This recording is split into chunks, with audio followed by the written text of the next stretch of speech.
All right, there is another tradition. There is a post-Smackoff show. And George, the pool doc, is one of the hosts of the post-Smackoff show, where they have a post show where they break it down. Did we get it right? Did we get it wrong? Who you liked? Who you hated? What did it sound like? These guys do a great job with it. This is the only time that George ever comes around the jungle to remind us of the post show. So for those of you who, sorry about that, George. Somebody more important called. No offense, bro. I'll get you in. But you know that show that you host? It's talking about people like this. So this guy jumps ahead of you. Let's go to Wisco.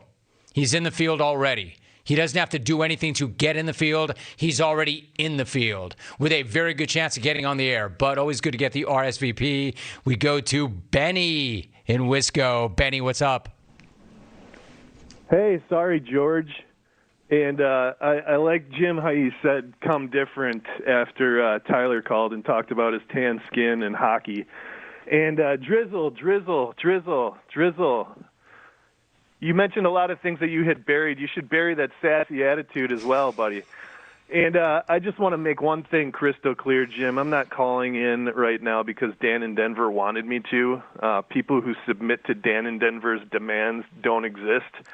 But Dan was right. I was on the Woodscopes the other night, and I had to face one of the most hard-hitting questions that anyone has ever asked anyone when 12 Wood said, hey, Benny, what do you think of Paul's dog? And I wasn't quite sure how to answer at the time because I'm not familiar at all with Paul's dog's catalog, but I think I got it figured out. I feel the same way about Paul's dog's calls as I do about Dan's calls.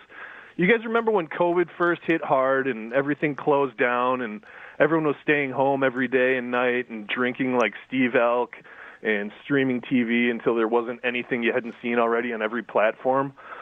Paul's dog is like when Netflix or Prime or HBO Max would hype up and release a brand new movie.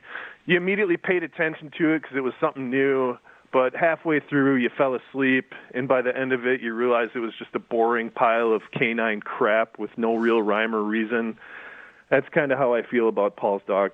But that's not why I'm calling today, Jim, believe it or not. I'm not calling about Dan in Denver or Paul's dog balls. I'm calling to let you know that unlike Alvy showing up to his place of employment, I will be there Friday. I will have more lines than Ira Craig at a toilet seat convention, and I will drop the Wisco hammer on all these silly boys and girls. Before I get out, Jim, a quick ATP.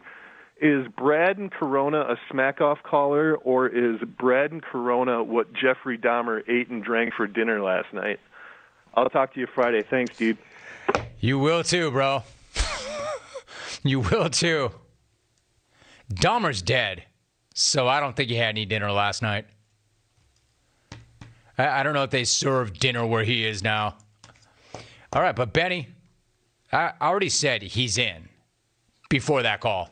So he just was following jungle protocol and etiquette by RSVPing, so we know he'll be there. So if he's there, he's getting on the air for sure. He's Benny and Wisco.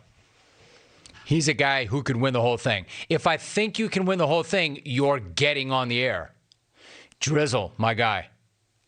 He didn't seem to be afraid. That's why he said, hey, Rome, how come nobody's saying my name? Because they don't want this.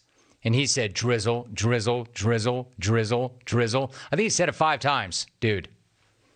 But that's between you and him, between you and the world. Drizzle is still holding on to his ticket. Benny is already in and just RSVP'd, which is good.